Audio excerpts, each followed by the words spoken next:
Hello YouTube.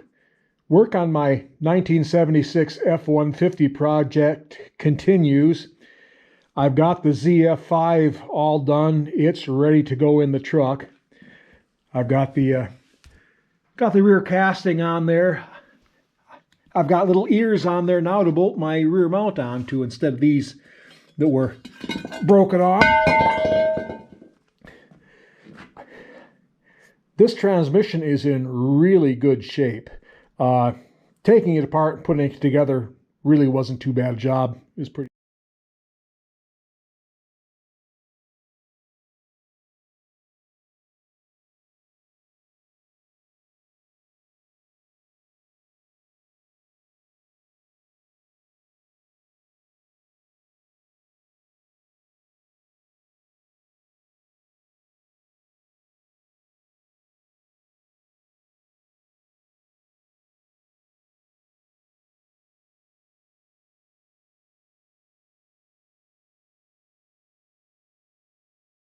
Practically nowhere.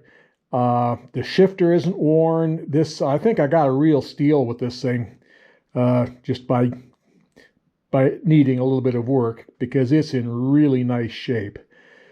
I have been doing some measurements. The drive shaft needs to be shortened 2 7/8 inches, and where the mount goes, it needs to be about 4 inches back and about 1 inch down. So I'm thinking I'm probably going to make some modifications to the rear cross member. Of course, if you're doing a project like this, don't just use my measurements. Use measure twice and cut once when you're doing it. But anyway, I've been working on my 300 up in the old shop. So let's go up and look at the progress I've been making on that. I've got my short block pretty much back together again. Been making pretty good progress. We're 20 thousandths over pistons. The crank is standard.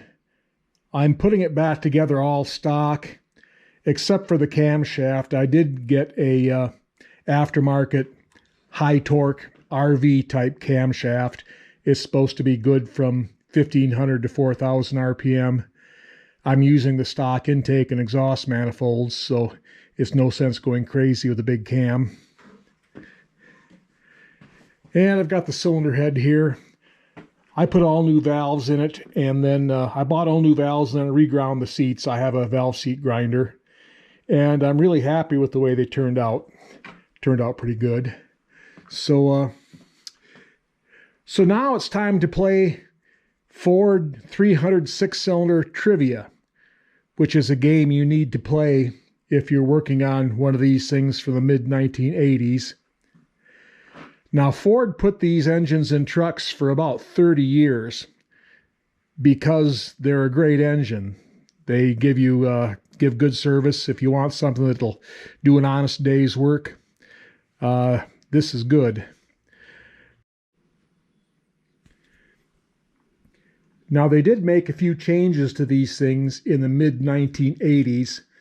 The most obvious one being in 1987, they were fuel injected. And actually, a couple of years before that, they made some other small changes that you need to be aware of if you're working on these. These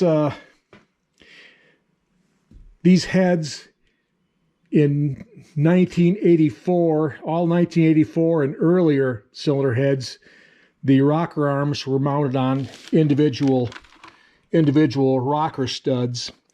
And in 1985, they switched to a pedestal type rocker arm system.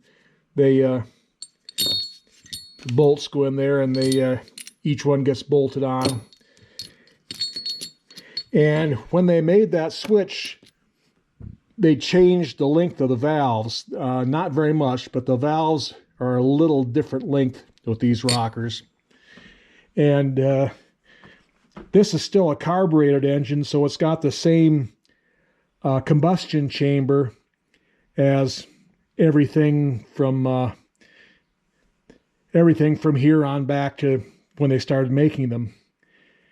But in 1987, when they went to the fuel injection, they changed the combustion chamber. They changed them to what they call a fast burn chamber, which is kind of heart-shaped.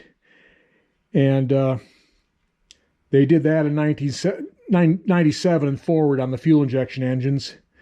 Now, this is a carbureted engine, so if you're looking at a cylinder head with the old type combustion chambers, but the pedestals type rocker arms, you know that it's either an 85 or 86, because those are the only 2 years that this particular head was put on engines, the last of the carbureted engines.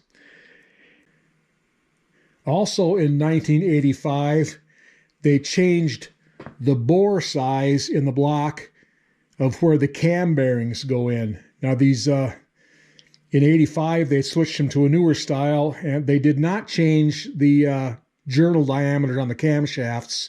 All the camshafts will interchange, but the cam bearings are different.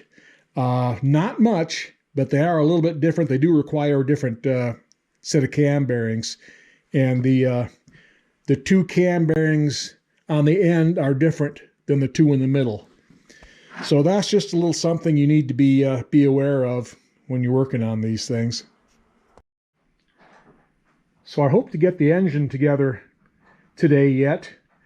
And then tomorrow I'll start working on the clutch master cylinder bracket and the rear cross member alterations for the ZF5.